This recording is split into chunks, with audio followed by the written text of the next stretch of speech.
अभी 3 लोकसभा सीट मिला है। हमने निर्णय लिया कि मैं चुनाव नहीं लड़ूंगा। अब पूरे बिहार में प्रचार करेंगे। ये मेरी गारंटी है कि हर हाल में आने वाले समय में निषाद समाज को एससी का आरक्षण हम दिला के रहेंगे। तो जैसे कि आप जान रहे हैं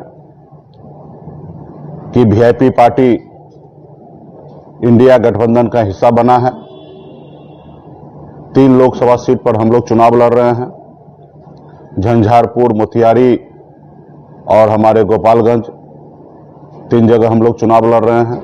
ये मेरी गारंटी है कि हर हाल में आने वाले समय में निषाद समाज को एससी का आरक्षण हम दिला के रहेंगे। सिर्फ जरूरी है आपका साथ चाहिए, प्यार चाहिए, आशीर्वाद चाहिए और निश्चित तौर पे हम लोग आरक्षण लेके रहेंगे। हमने पूरे यूपी, बिहार, झारखंड में लगातार 125 दिन गांव-गांव में जाकर, जिला, ब्लॉक में जाकर, हाथ में गंगा जल लेकर और हमारे लोगों के साथ हमने संकल्प लिया था कि आरक्षण नहीं तो गठबंधन नहीं, गठबंधन नहीं तो वोट नहीं। इस नारा के तहत हम लोग मजबूती से हमने काम किया था और बहुत हद तक हम लोग सफल भी हुए। बहुत हद तक हम लोग सफल हुए थे, लेकिन किसी कारण हम लोगों को सफलता मंजिल तक प्राप्त नहीं हो पाया। जब भारतीय जनता पार्टी को बिहार में जरूरत था तो हमारे हर शर्त को मानने के लिए मजबूर था। दिसंबर महीना में गृह मंत्री जी से मुलाकात हुआ था। उन्होंने आश्वस्त किया था कि हम निषाद को आरक्षण लागू करेंगे और शीतकाल सत्र में ही हम इसको पटल पे लाएंगे और आने वाले सरकार में हम इसको करेंगे, क्योंकि उस समय में उनको बहुत ही ज्यादा जरूरी था बिहार में लड़ाई लड़ने के लिए। फिर उन्होंने नीतीश कुमार जी को अपने पाले में कर लिए और जब वो उन्होंने अपने पाले में कर लिए तो उनको लगा कि जब नीतीश जी आ गए हैं तो मल्ला का बेटा का जरूरी नहीं, वीआईपी पार्टी की जरूरत नहीं है। फिर उन्होंने एक सीट का ऑफर किया, एक सीट लीजिए, लड़िए, लेकिन पार्टी का कभी ये उद्देश्य नहीं था कि अपने आप को आगे बढ़ना। हमारा एक ही उद्देश्य है, समाज आगे बढ़े, पार्टी आगे बढ़े। उस रास्ते पे हमने चुना और हमने भी कसम खाया था कि आरक्षण नहीं तो गठबंधन नहीं। तो उस रास्ते पे हमने चला और निर्णय ले लिया था कि हमें किसी भी हालत में बगैर आरक्षण का एनडीए से गठबंधन नहीं करना, और वही मैंने किया। उसके बाद बहुत सारा परिस्थिति बना और भारतीय जनता पार्टी बहुत ऐसे रणनीति पे काम किया। उनका पूरा कैलकुलेशन था कि किसी भी तरीके से वीआईपी पार्टी का रजिस्ट्रेशन कैंसिल कर दे, और उस पर उन्होंने काम भी किया। उन्होंने गलत तरीके से हमारा चुनाव सिंबल जो है वो दूसरे पार्टी को अलॉट कर दिया है। उसके बाद उन्होंने बहुत कोशिश किया कि वीआईपी पार्टी का रजिस्ट्रेशन कैंसिल हो जाए, लेकिन हमने पूरा शक्ति लगाया, मेहनत किया, बहुत सारे लोगों को इसमें मदद भी हमने ली, जिसके कारण हमारे पार्टी का रजिस्ट्रेशन बच गया। इस देश में 927 पार्टी को रजिस्ट्रेशन कैंसिल किया गया अभी 2024 में।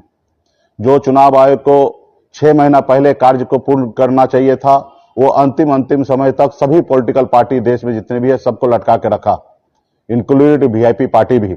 और हमारे पास पूरा सबूत है। अभी हम लोग चुनाव मैदान में हैं। अभी इस पे हम लोग लड़ाई नहीं लड़ेंगे, हम अपनी लड़ाई लड़ेंगे, लेकिन इसके बाद समय आएगा तो हम लोग लड़ाई लड़ेंगे। हमारे पास पूरा पेपर है। चुनाव आयोग को जब भी कोई नोटिस करना होता है पिछले 5 साल में, तो हमारे पता पे, एड्रेस पे उन्होंने किया है। जब हाल फिलहाल में उनको हमें घुमाना था तो आप देखिए कि किस तरीके से दिल्ली के एड्रेस पे हमें नोटिस किया है, जो एड्रेस हमने कभी दिया ही नहीं और हमारा एड्रेस है ही नहीं। 1 महीना इसमें लैप्स कर दिया गया। चुनाव आयोग में ने सिंबल के अलॉटमेंट के लिए 11 तारीख से, जनवरी से उन्होंने आवेदन मांगा और हमने 10 तारीख को आवेदन एक्सेप्ट कर वहां पे पहुंचा दिया। और लेकिन उन्होंने कहा कि हमने 6 महीना पहले ही आपको जमा करना था, गलत तरीके से अपने सिंबल दूसरे को उन्होंने दे दिया।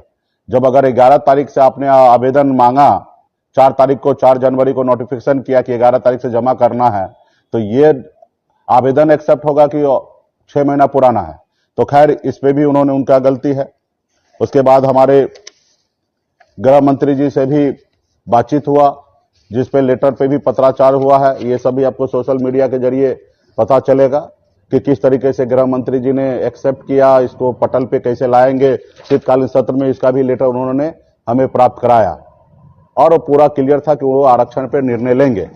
लेकिन नीतीश जी के आने के बाद उनको लगा कि निषाद का बेटा को जरूरत नहीं है।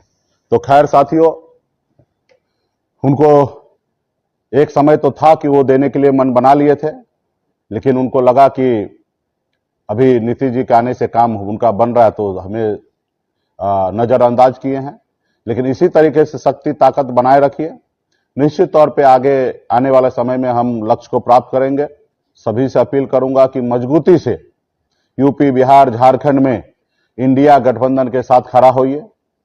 इस बार हमारे सीट मिला, कितना मिला ये मायने नहीं रखता है, मायने रखता है कि लड़ाई लड़े। जो लोग हमें इग्नोर किया, जो लोग हमें पहचानने से इनकार किया, ऐसे लोगों को हम अपनी शक्ति का एहसास कराएं। और तीनों सीट में एक सीट सुरक्षित सीट है, जहां पे किसी एससी के भाई को हम लोग टिकट देंगे।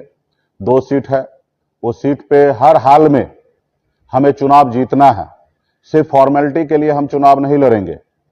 अगर फॉर्मेलिटी के लिए चुनाव लड़ना होता तो मैं लड़ जाता या मेरे भाई को लड़ा देता, परिवार से किसी को लड़ा देता, ऐसी नहीं है। हर हाल में हमें चुनाव जीतना है। शीघ्र ही हम प्रत्याशी का घोषणा करेंगे। पार्टी के वरिष्ठ नेता से भी हमने चर्चा किया है, कुछ साथी को हमने कहा है अगर आप चुनाव लड़ सकते हैं तो आप मन बनाइए, और वो भी इस पे वो विचार कर रहे हैं, हम भी विचार कर रहे हैं। और उस क्षेत्र पे हम सर्वे करा रहे हैं कि कौन वो सीट जीत सकता है। जो सीट जीतेंगे उनको ही हम लोग प्रत्याशी बनाएंगे, उस पे हम लोग काम कर रहे हैं। फॉर्मेलिटी इसमें यहाँ नहीं निभाना है, और आने वाला समय में मजबूती से हम लोग काम करेंगे। जितना पिछले 10 साल से आपने मेहनत किया है, वो 10 साल का मेहनत को आप 14 दिन में, 15 दिन में जब प्रचार समय आएगा आपके क्षेत्र में, उसमें लगा दीजिए। आप अपने जेब से अगर खर्च करना पड़ेगा, गाड़ी घोड़ा करना पड़ेगा, पानी पीना पड़ेगा, वो कीजिए, अपनी गाड़ी में तेल डालिए। लेकिन प्रत्याशी के लिए, जो भी हमारे इंडिया गठबंधन का प्रत्याशी है, उसके लिए मेहनत कीजिए, काम कीजिए।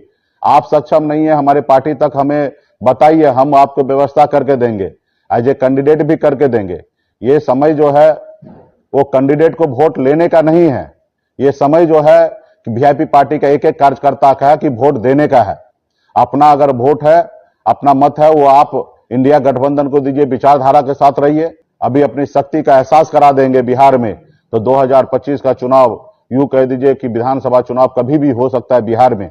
और जब आप 100% अगर चुनाव का वोट अगर ट्रांसफर करा देते हैं तो निश्चित तौर पे साथी आपको कभी भी पीछे मुड़ के नहीं देखना पड़ेगा, आप बहुत आगे निकल जाएंगे। जैसे आपने बोछा में अपनी ताकत को दिखाया, एक एक वोट आपने अपने पार्टी के दिलाया, जैसे आपने कुरहनी में एक एक वोट अपने पार्टी के लिए दिलाया, जैसे सिमरी बख्तियारपुर में एक एक वोट अपने पार्टी के लिए दिलाया, वैसे पूरे बिहार में अपनी वोट को अगर अपने गठबंधन के लिए अगर आप ट्रांसफर करा देते हैं तो निश्चित तौर पर मैं कहता हूं कि कई दर्जन सीट पर आने वाला समय में विधानसभा में चुनाव होगा, जिसमें आप लड़ेंगे, आपके पार्टी के लोग लड़ेंगे, समाज के लोग लड़ेंगे, अन्य लोग लड़ेंगे, पार्टी मजबूत होगा, आपकी अपनी सरकार बनेगा। और जब आपकी अपनी सरकार बनेगा तो उसमें बहुत सारे समस्या जो है राज्य का, वो समस्या दूर होगा। तो बिहार में तेजस्वी प्रसाद यादव जी आगे बढ़ रहे हैं, उत्तर प्रदेश में अखिलेश जी आगे बढ़ रहे हैं, तो आज उसी समाज से यादव जी को मध्य प्रदेश में वहां पे मुख्यमंत्री बना दिया गया है। तो आपको लोग कहते हैं ना कि फूट डालो राज करो, तो ये तरीका वो अपनाएंगे कि आपको आप में फूट डालेंगे और ताकि वो राज करेंगे, आपके लोगों को ही आपके पीछे लगाएंगे। लेकिन हमें इससे विचलित नहीं होना, इससे हमारा समाज आगे बढ़ रहा है, व्यक्ति विशेष ही आगे बढ़ रहा है, लेकिन हमारा झंडा जो है हमेशा ऊंचा रहना चाहिए। जब तक झंडा ऊंचा रहेगा तब तक आपके लोग पॉलिटिक्स में हो या सामाजिक में हो, आपको लोग पहचान पूछेंगे और आपको इज्जत देंगे।